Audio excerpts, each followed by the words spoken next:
வணக்கம். ஜெயா பிளஸ் செய்திகளுக்காக சுகன்யா மனோகரன். செய்திகளை விரிவாக பார்ப்பதற்கு முன்னதாக தலைப்புச் செய்திகளை பார்க்கலாம்.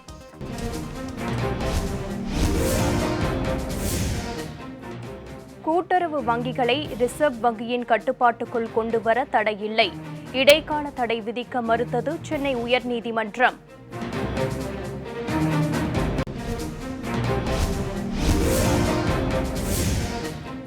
வியாபாரிகள் ஜெயராஜ் ஃபெனிக்ஸ் கொலை வழக்கு மேலும் 3 போலீஸ் கைதிகளை சிபிஐ காவலில் விசாரிக்க அனுமதி கோரி மனு தாக்கல்.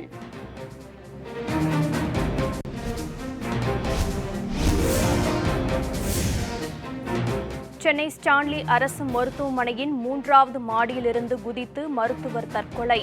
மன அழுத்தத்தால் தற்கொலை செய்தாரா என விசாரணை.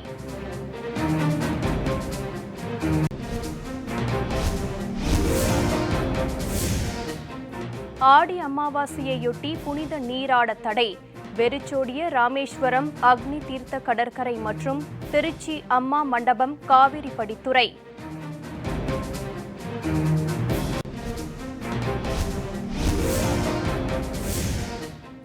தூத்துக்குடி தற்காலிக காய்கறி சந்தையில் 21 வியாபாரிகளுக்கு கொரோனா.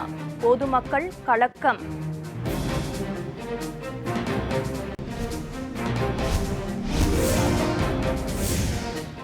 சென்னையில் இன்று மட்டும் 18 பேர் உயிரிழப்பு. கொரோனாவுக்கு இதுவரை 1452 பேர் பலி.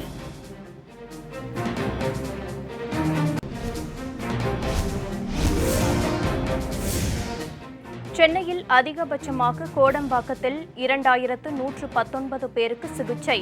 மாநகராட்சி தகவல்.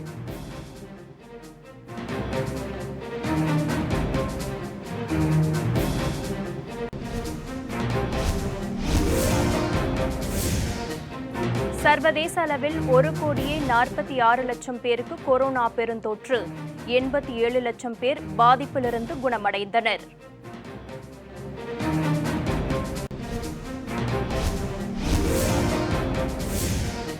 நாடு முழுவதும் 11 லட்சம் பேருக்கு கொரோனா தொற்று. கடந்த 24 மணி நேரத்தில் தொற்று பாதித்தோர் எண்ணிக்கை 40,000-ஐ கடந்தது.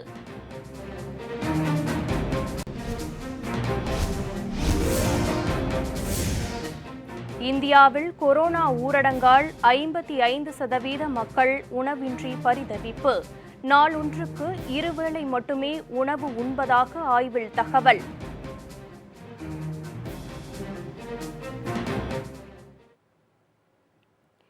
இனி விரிவான செய்திகள். நாடு முழுவதும் உள்ள கூட்டுறவு வங்கிகளை ரிசர்வ் வங்கி கட்டுப்பாட்டில் கொண்டு வருவது தொடர்பாக பிறப்பிக்கப்பட்ட அவசர சட்டத்திற்கு தடை விதிக்க சென்னை உயர்நீதிமன்றம் மறுப்பு தெரிவித்துள்ளது. நாடு முழுவதும் உள்ள கூட்டுறவு வங்கிகளை ரிசர்வ் வங்கி கட்டுப்பாட்டில் கொண்டு வருவது தொடர்பாக மத்திய அரசு அவசர சட்டம் பிறப்பித்தது. இதனை ரத்து செய்ய கோரி காஞ்சிபுரம் கூட்டுறவு நகர வங்கி சார்பிலும் வேலூர் கூட்டுறவு நகர்ப்புற வங்கி சார்பிலும் சென்னை உயர்நீதிமன்றத்தில் மனு தாக்கல் செய்யப்பட்டது. கூட்டுறவு வங்கிகளை பொறுத்தவரை மாநில அரசு சம்பந்தப்பட்டது என்பதால் அரசியல் சாசனத்தின்படி நாடாளுமன்றத்திற்கு இது சம்பந்தமாக சட்டம் இயற்ற அதிகாரமில்லை என மனுவில் தெரிவிக்கப்பட்டது. இந்த வழக்கு தலைமை நீதிபதி ஏபி சாஹி மற்றும் நீதிபதி செந்தில்குமார் ராமமூர்த்தி ஆகியோர் அடங்கிய அமர்வில் விசாரணைக்கு வந்தது.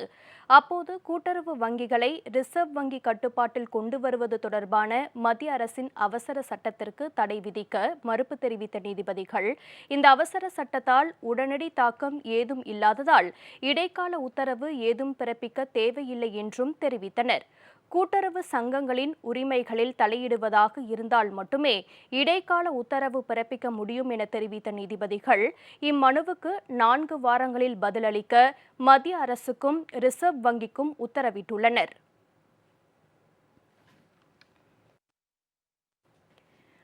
சாத்தான்குளம் இரட்டை கொலை தொடர்பான வழக்கில் மதுரை மத்திய சிறையில் அடைக்கப்பட்டுள்ள மேலும் 3 காவலர்களை விசாரிக்க அனுமதி கோரி சிபிஐ தரப்பில் மனு தாக்கல் செய்யப்பட்டுள்ளது. சாத்தான்குளம் தந்தை மகன் கொலை சம்பவம் தொடர்பாக 10 காவலர்கள் கைது செய்யப்பட்டு மதுரை மத்திய சிறைச்சாலையில் அடைக்கப்பட்டுள்ளனர். இவர்களில் ஆய்வாளர் ஸ்ரீதர் உள்ளிட்ட 5 பேரிடம் சிபிஐ ஏற்கனவே விசாரணை நடத்தியது. இந்த நிலையில் சிறையில் உள்ள போலீஸ் கைதிகள் செல்லத்துறை, சமயத்துறை, வெயில் மயிலுமுத்து ஆகியோரை 5 நாட்கள் காவலில் எடுத்து விசாரிக்க சிபிஐ தரப்பில் மதுரை மாவட்ட தலைமை குற்றவியல் நீதிமன்றத்தில் மனு தாக்கல் செய்யப்பட்டுள்ளது. காவலர்கள் 3 பேரையும் மாலை 3 மணிக்கு நீதிமன்றத்தில் ஆஜர்படுத்த நீதிபதிகள் உத்தரவிட்டுள்ளனர்.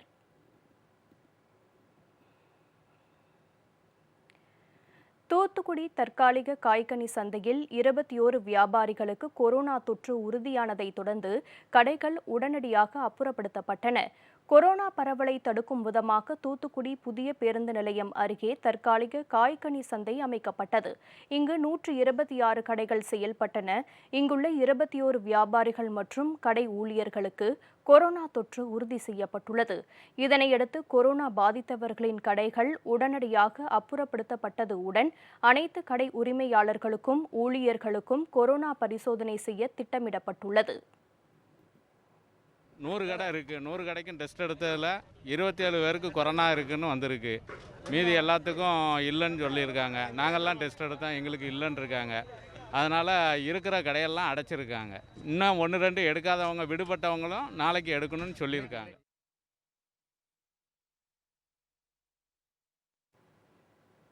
சென்னையில் கொரோனாவால் பாதிக்கப்பட்டவர்களில் இன்று மட்டும் காலை 9 மணி நிலவரப்படி 18 பேர் உயிரிழந்தனர். சென்னை ராஜீவ்காந்தி மருத்துவமனையில் 7 பேரும், ஓமந்தூரார் மருத்துவமனையில் கொரோனாவிற்கு சிகிச்சை பெற்று வந்த ஒருவரும் சிகிச்சை பலனின்றி இன்று உயிரிழந்தனர். ஸ்டான்லி மருத்துவமனையில் 6 பேர், கீழ்ப்பாக்கம் அரசு மருத்துவமனையில் 3 பேர், தனியார் மருத்துவமனையில் ஒருவர் என சென்னையில் மேலும் 18 பேர் கொரோனாவிற்கு பலியாகியுள்ளனர்.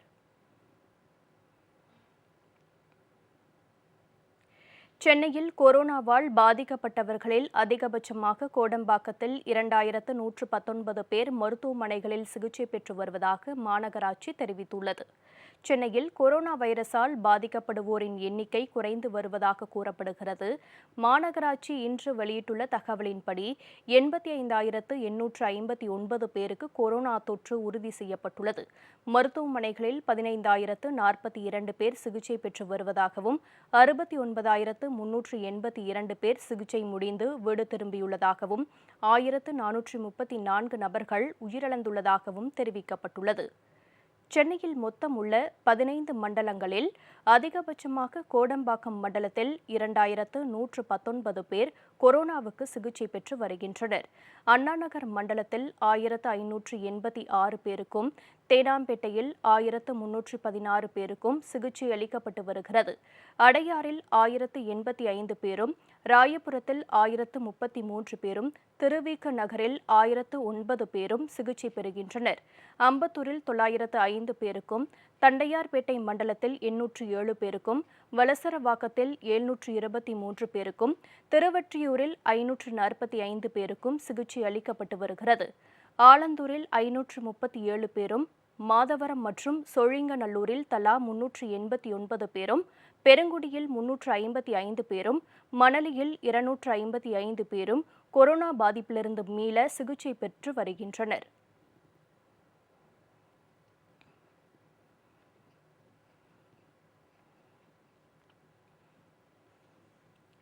நாடு முழுவதும் கொரோனா தொற்றால் பாதிக்கப்பட்டோர் எண்ணிக்கை 11 லட்சத்தை கடந்துள்ளது. கொரோனா பாதிப்பில் முதலிடத்தில் உள்ள மகாராஷ்டிரா மாநிலத்தில் கொரோனா தொற்றால் பாதிக்கப்பட்டோர் எண்ணிக்கை 3,10,455 அதிகரித்துள்ளது. கடந்த 24 மணி நேரத்தில் மட்டும் அங்கு 9,518 பேருக்கு புதிதாக கொரோனா தொற்று கண்டறியப்பட்டுள்ளது. தலைநகர் டெல்லியில் கொரோனா தொற்றால் பாதிக்கப்பட்டோர் எண்ணிக்கை 1,22,793 அதிகரித்துள்ளது. நேற்று மட்டும் அங்கு 1,211 பேருக்கு கொரோனா தொற்று ஏற்பட்டுள்ளது. அண்டை மாநிலங்களான கர்நாடகா மற்றும் ஆந்திராவில் கொரோனா தொற்று விகிதம் நாளுக்கு நாள் அதிகரித்து வருகிறது. கர்நாடகாவில் நேற்று மட்டும் 4,311 பேருக்கு கொரோனா தொற்று கண்டறியப்பட்ட நிலையில் மொத்தமாக 63,722 பேருக்கு தொற்று உறுதி செய்யப்பட்டுள்ளது. ஆந்திராவில் கடந்த 24 மணி நேரத்தில் 5,041 பேருக்கு கொரோனா தொற்று உறுதி செய்யப்பட்டுள்ளது.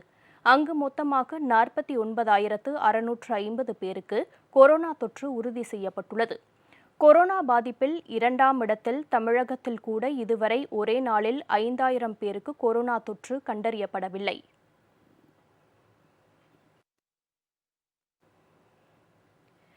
நாகை அருகே புதிதாக கட்டப்பட்ட நியாய விலைக் கடை கட்டிடம் 3 ஆண்டுகளாக திறக்கப்படாமல் சமூக விரோத செயல்களின் கூடாரமாக மாறியுள்ளதாக பொதுமக்கள் குற்றம் சாட்டியுள்ளனர். நாகப்பட்டினம் மையப்பகுதியான 1ஆம் கடற்கரை சாலை ஊசி மாதா கோவில் அருகே பொதுமக்கள் பயன்பாட்டிற்காக கடந்த 2017ஆம் ஆண்டு சட்டமன்ற உறுப்பினர் மேம்பாட்டு நிதியிலிருந்து பொது விநியோக திட்டத்தின் மூலம் நியாய விலைக் கடை கட்டிடம் சுமார் 7 லட்சம் மதிப்பீட்டில் கட்டப்பட்டது. 3 ஆண்டுகள் ஆகியும் இதுவரை திறக்கப்படாததால் கட்டிடத்தை சுற்றிலும் செடிகள் மண்டியும் கட்டிடத்தின் உள்ளேயே மதுப்பிரியர்கள் குடித்துவிட்டு மது பாட்டில்களை அங்கேயே குவியல் குவியலாக போட்டுவிட்டு செல்வதுடன் சமூக விரோத செயல்களும் நடைபெற்று வருவதாக அந்த பகுதி மக்கள் குற்றம் சாட்டுகின்றனர். எனவே மாவட்ட நிர்வாகம் உடனடியாக கட்டிடத்தை திறந்து பொதுமக்கள் பயன்பாட்டிற்கு விட வேண்டும் என பொதுமக்கள் கோரிக்கை விடுத்துள்ளனர்.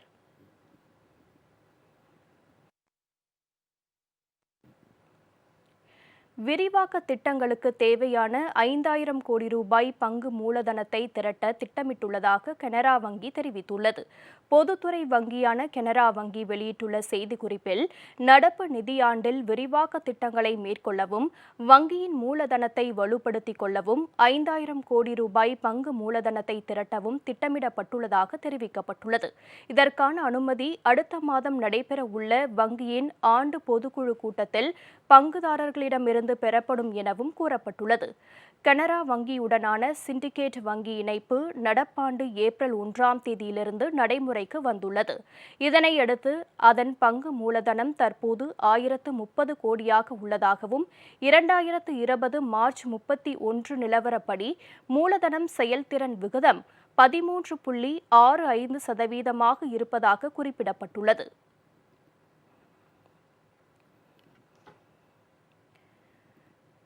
இந்தியாவில் கொரோனா ஊரடங்கால் 55% மக்கள் நாளொன்றுக்கு 2 வேளை மட்டுமே உணவு எடுத்துக் கொள்வதாக ஆய்வில் தெரியவந்துள்ளது. குழந்தைகள் உரிமைக்கான தனியார் தொண்டு நிறுவனம் ஒன்று ஆசியாவின் மிகவும் பாதிக்கப்படக்கூடிய குழந்தைகள் மீதான கொரோனா தாக்கத்தை வெளிப்படுத்துதல் என்ற அறிக்கையை வெளியிட்டுள்ளது. 24 மாநிலங்கள் மற்றும் டெல்லி, ஜம்மு காஷ்மீர் யூனியன் பிரதேசங்களைச் சேர்ந்த 5668 பேரிடம் நடத்தப்பட்ட கருத்து கணிப்பில் 60%த்திற்கும் அதிகமான பெற்றோர் அல்லது குழந்தைகளை பராமரிப்போரின் வாழ்வாதாரம் கொரோனா காரணமாக பாதிக்கப்பட்டுள்ளதாக தெரிவிக்கப்பட்டுள்ளது. குறிப்பாக அரசின் ஊரடங்கு நடவடிக்கையால் தினக்கூலிகள் மிக மோசமாக பாதிக்கப்பட்டுள்ளனர். நகர்ப்புறங்களில் வசிக்கும் 67% பெற்றோர் மற்றும் பராமரிப்பாளர் வேலை இழந்துள்ளனர். மலிவு விலையில் உணவுப் பொருட்கள் கிடைப்பது சவாலாக மாறியுள்ளதால் 55.1% குடும்பத்தினர் நாள் ஒன்றுக்கு 2 வேளை மட்டுமே உணவு எடுத்துக் கொண்டதாக தெரிவித்துள்ளனர். சுகாதாரம் தொடர்பான பொருட்கள் 56% பேருக்கு மட்டுமே கிடைத்ததும் ஆய்வில் தெரியவந்துள்ளது. குடிநீர் மற்றும் சுகாதார வசதிகளை பெறுவது சவாலாக இருப்பதால் ஊட்டச்சத்து குறைபாடு மற்றும் கொரோனா பரவும் அபாயம் அதிகரித்துள்ளதாகவும் தெரிவிக்கப்பட்டுள்ளது.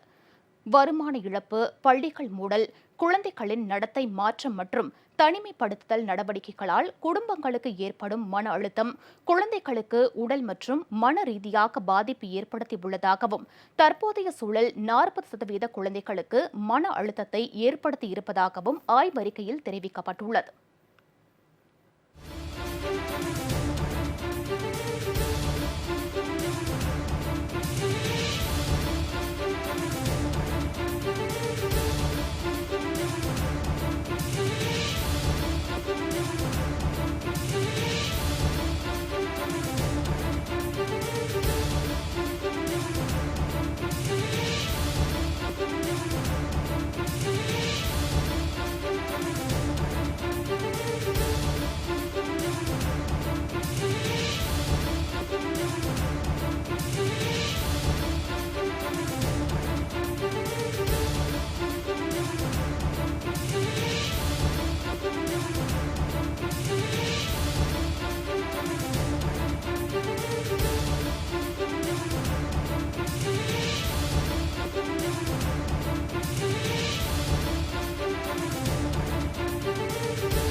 கடந்த ஜனவரி 12, 13 ஆகிய தேதிகளில் நடைபெற்ற காவல் உதவி ஆய்வாளர்கள் எழுத்துத் தேர்வில் முறைகேடு நடைபெற்றுள்ளதாக புகார் தெரிவிக்கின்றனர். அண்மை செய்தியாக பார்த்தோம். இனி மற்ற செய்திகளை பார்க்கலாம்.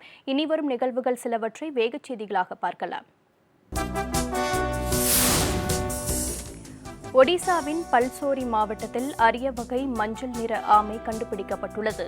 சுஜன்பூர் கிராமத்தைச் சேர்ந்த பசுதேவ் மகாபத்ரா என்பவரின் தோட்டப்பகுதியில் இந்த ஆமை கண்டுபிடிக்கப்பட்டுள்ளது. அவரது வீட்டில் இருந்த ஆமையை அந்த பகுதி மக்கள் ஆச்சரியத்துடன் பார்த்து சென்றனர். தகவல் அறிந்த வனத்துறையினர் பசுதேவின் வீட்டிற்கு சென்று மஞ்சள் நிற ஆமையை கைப்பற்றினர். மேலும் இந்த ஆமை ஆல்பினோ எனப்படும் அரிய வகை ஆமை இனத்தை சேர்ந்தது என அதிகாரிகள் தெரிவித்துள்ளனர்.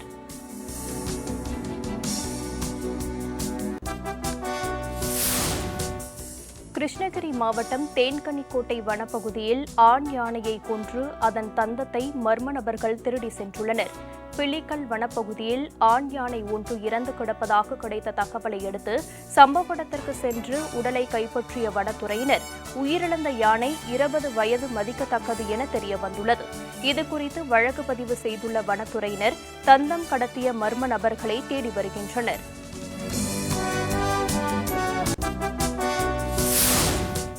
ஊரடங்கை மீறியதாக தமிழகம் முழுவதும் இதுவரை 18,42,88,491 ரூபாய் வசூலிக்கப்பட்டுள்ளது.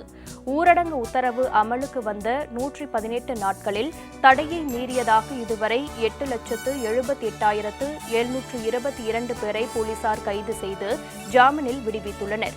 6,44,296 வாகனங்கள் பறிமுதல் செய்யப்பட்டுள்ளன. மேலும் ஊரடங்கை மீறியதாக 8,39,000 வழக்குகள் பதிவு செய்யப்பட்டுள்ளன.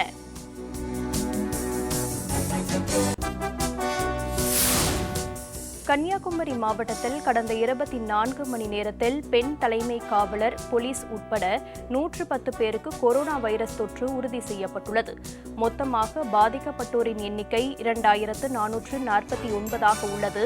இதுவரை சிகிச்சை பலனின்றி உயிரிழந்தவர்களின் எண்ணிக்கை 22 உயர்ந்துள்ளது. காவலர்களுக்கு தொடர்ந்து கொரோனா தொற்று ஏற்பட்டு வருவதால் போலீசார் மற்றும் பொதுமக்கள் அச்சமடைந்துள்ளனர்.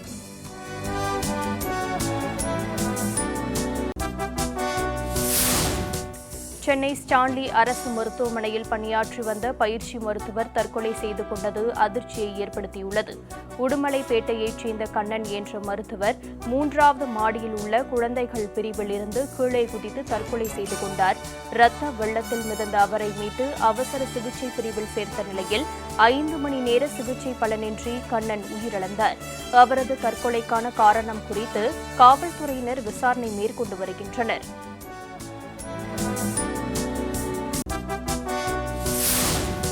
ஆடு மேய்க்க சென்ற பெண்ணை பாலியல் வன்கொடுமை செய்ய முயன்ற ஓய்வு பெற்ற வன காப்பாளரை போலீசார் தேடி வருகின்றனர். திருச்சி மாவட்டம் மாத்தூர் அருகே உள்ள செட்டியப்பட்டி காட்டுப்பகுதியில் செல்வி என்பவர் தனது ஆடுகளை மேய்ச்சலுக்கு அழைத்து சென்றார். அப்போது அவருடைய சின்ன மாமனாரும் ஓய்வு பெற்ற வன காப்பாளருமான ஆறுமுகம் செல்வியை பாலியல் வன்கொடுமை செய்ய முயன்றுள்ளார். செல்வியின் அலறல் சத்தம் கேட்டு அக்கம் பக்கத்தினர் ஓடி வந்ததை அடுத்து ஆறுமுகம் தப்பி ஓடியுள்ளார். மாத்தூர் போலீசார் ஆறுமுகத்தை தேடி வருகின்றனர்.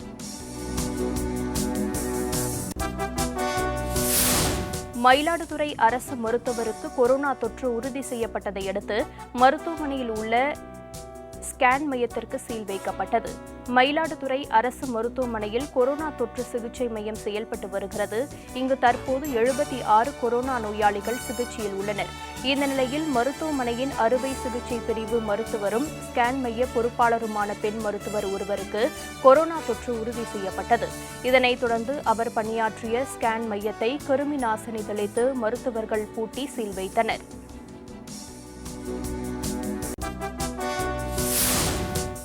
ஆடி அமாவாசையை முன்னிட்டு தேனி மாவட்டம் சுருளி தீர்த்தக்கரைக்கு பக்தர்கள் செல்ல தடை விதிக்கப்பட்டுள்ளது.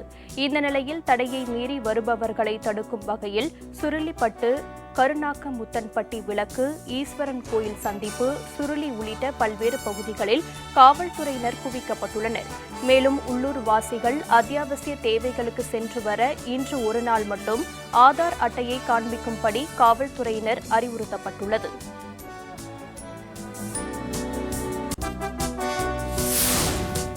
தஞ்சாவூர் மாவட்டம் ஆட்டக்கார தெரு பகுதியில் ரமேஷ் என்பவருக்கு சொந்தமான பிளாஸ்டிக் குடோனில் அதிகாலை பயங்கர தீ விபத்து ஏற்பட்டது. இங்கு பழைய பிளாஸ்டிக் பொருட்களை உருக்கும் பணி நடைபெற்று வருகிறது. இந்த நிலையில் இன்று அதிகாலை ஏற்பட்ட பயங்கர தீ விபத்தில் குடோன் முழுவதும் எரிந்தது. தீயணைப்பு வீரர்கள் பல மணி நேரம் போராடி தீயை கட்டுக்குள் கொண்டு வந்தனர். மழை பெய்து கொண்டிருக்கும் போதே தீ விபத்து ஏற்பட்டதால் அப்பகுதி முழுவதும் பயங்கர புகை மண்டலமாக காட்சியளித்தது.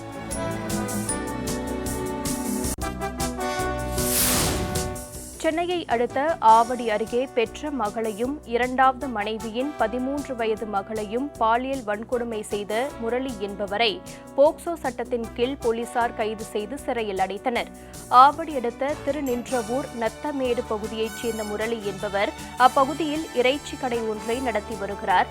இவரது மனைவி கஜலட்சுமி தனது 13 வயது மகளை கணவர் மிரட்டி பாலியல் வன்கொடுமை செய்ததாக புகார் அளித்தார்.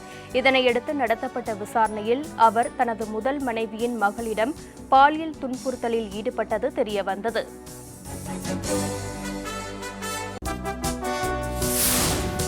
தூத்துக்குடி தெற்கு மாவட்ட அம்மா மக்கள் முன்னேற்றக் கழகம் சார்பில் ஏழை எளிய மக்களுக்கு அரிசி, முகக்கவசம் உள்ளிட்ட நிவாரணப் பொருட்கள் வழங்கப்பட்டன. தூத்துக்குடி தெற்கு மாவட்ட அம்மா மக்கள் முன்னேற்றக் கழக சிறுபான்மை பிரிவு சார்பில் சிறுபான்மை பிரிவு மாவட்ட செயலாளர் திரு எட்வின் பாண்டியன் ஏற்பாட்டின் பேரில் தூத்துக்குடி காளியாபிள்ளை தெற்கு, வடக்கு ராஜதெரு ஆகிய பகுதிகளில் வசிக்கும் 300 ஏழை எளியோருக்கு 5 கிலோ அரிசியும் முகக்கவசமும் வழங்கப்பட்டன. இதனை கழக அமைப்பு செயலாளர் திரு ஹென்றி தாமஸ் வழங்கினார்.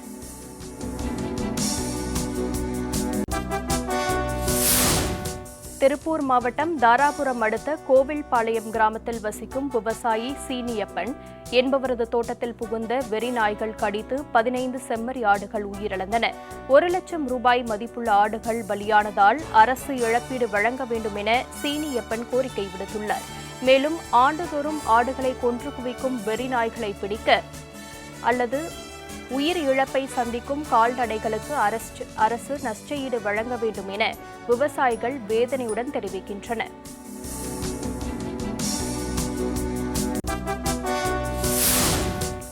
புதுக்கோட்டை பல்லவன் குளத்தில் மூதாதையர்களுக்கு திதி கொடுக்க வந்தவர்களை போலீஸ் தடுத்து நிறுத்தியதால் ஏமாற்றத்துடன் திரும்பினர். புதுக்கோட்டை பல்லவன் குளத்தில் பொதுமக்கள் தங்களது மூதாதையர்களுக்கு ஆடி அமாவாசையை முன்னிட்டு திதி கொடுப்பது வழக்கம். கொரோனா காரணமாக இந்த ஆண்டு திதி கொடுக்க தடை விதிக்கப்பட்டுள்ளது. இதனை அறியாத திதி கொடுக்க வந்த ஓரிரு பக்தர்களையும் காவல்துறை தடுத்து நிறுத்தி திருப்பி அனுப்பினர்.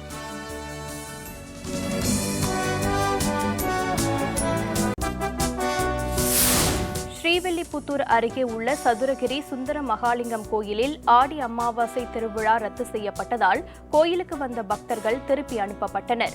கொரோனா அச்சுறுத்தல் காரணமாக கடந்த 3 மாதங்களுக்கு மேலாக சதுரகிரி கோயிலுக்கு பக்தர்கள் செல்ல அனுமதிக்கப்படவில்லை. இந்த நிலையில் இந்த கோயிலின் முக்கிய விழாவான ஆடி அமாவாசை திருவிழாவும் ரத்து செய்யப்பட்டது. எனினும் பக்தர்களின்றி சிறப்பு பூஜைகள் நடைபெற்றது. பாதுகாப்பு பணியில் ஈடுபட்டுள்ள போலீசார் சதுரகிரி மலையடிவார பகுதிகளில் தடுப்பு வேலிகளை அமைத்து கோயிலுக்கு வரும் பக்தர்களை திருப்பி அனுப்பி வருகின்றனர்.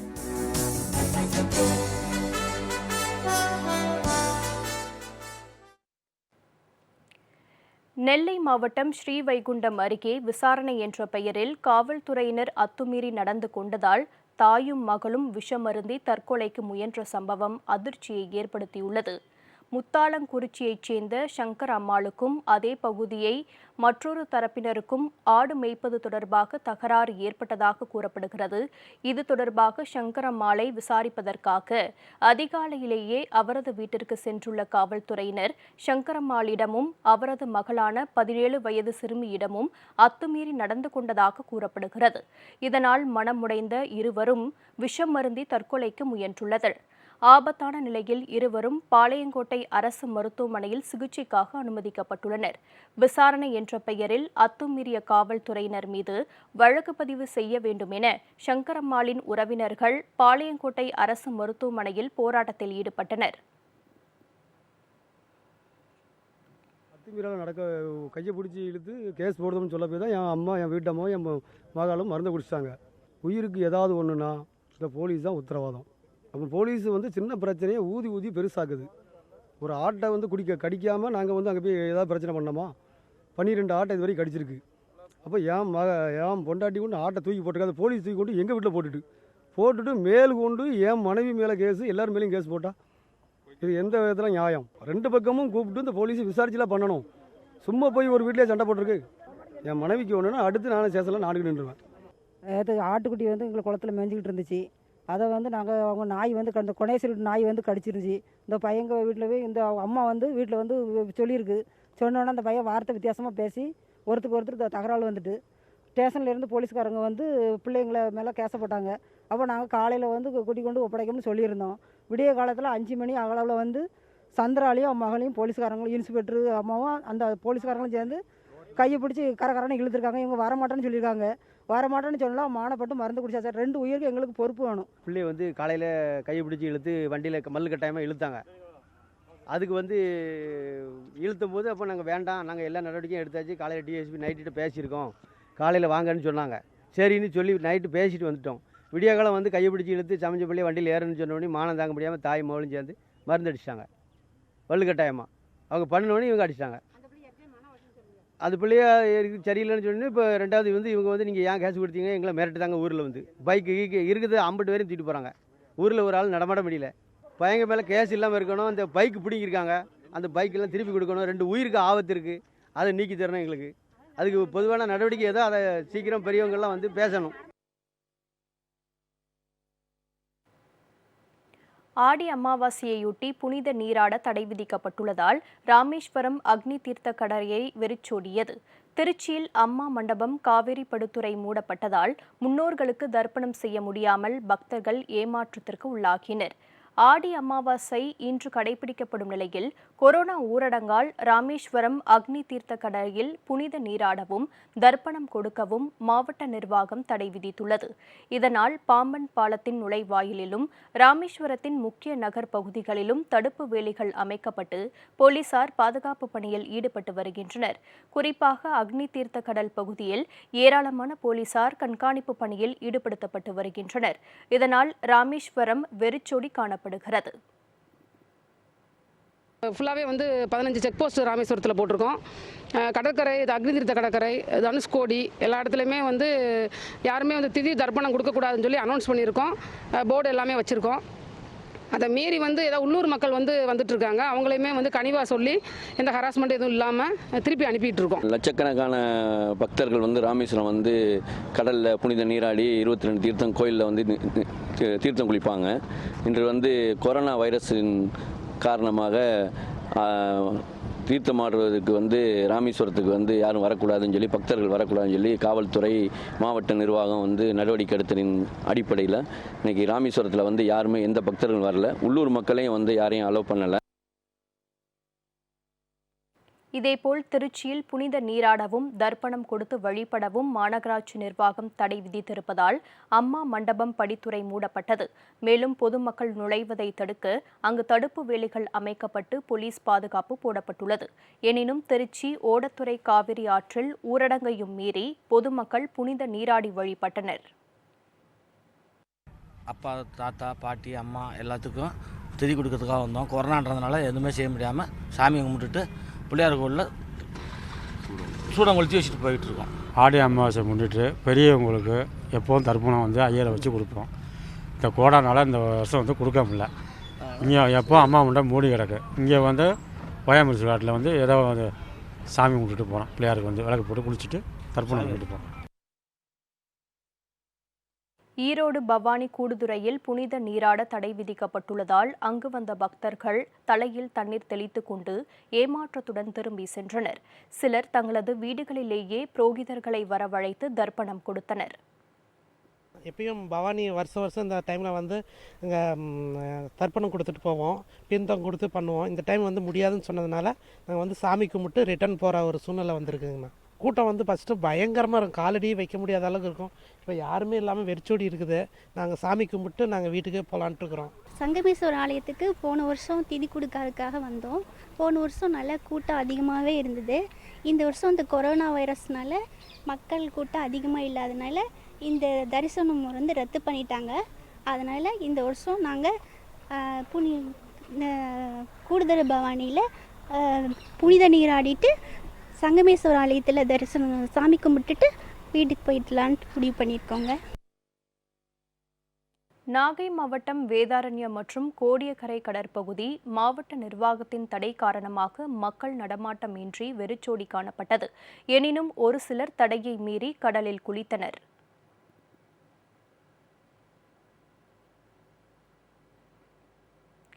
தென்காசி மாவட்டம் சங்கரன் கோவில் பகுதியில் கொரோனா வைரஸ் தொற்று வேகமாக பரவி வருவதால் இன்று முதல் வருகிற 31ஆம் தேதி வரை விசைத்தறி கூடங்கள் மூடப்பட்டுள்ளன. சங்கரன் கோவிலில் விவசாயத்திற்கு அடுத்தபடியாக விசைத்தறி கூடங்கள் செயல்பட்டு வருகின்றன. நகராட்சி பகுதியில் மட்டும் சுமார் 5000த்திற்கும் மேற்பட்ட விசைத்தறி கூடங்கள் உள்ளன. கடந்த சில நாட்களாக இந்த பகுதியில் வைரஸ் தொற்று அதிகரித்து வருகிறது. விசைத்தறி கூடங்களில் பணிபுரியும் 200க்கும் மேற்பட்ட தொழிலாளர்கள் கொரோனா வைரஸ் தொற்றால் பாதிக்கப்பட்டுள்ளதால் இன்று முதல் வருகிற 31ஆம் தேதி வரை விசைத்தறி கூடங்களை மூட அதன் உரிமையாளர்கள் முடிவு செய்துள்ளனர். இதனையடுத்து 5000த்திற்கும் மேற்பட்ட விசைத்தறி கூடங்கள் மூடப்பட்டுள்ளன. இதனால் பல கோடி ரூபாய் இழப்பீடு ஏற்படும் அபாயம் ஏற்பட்டுள்ளது.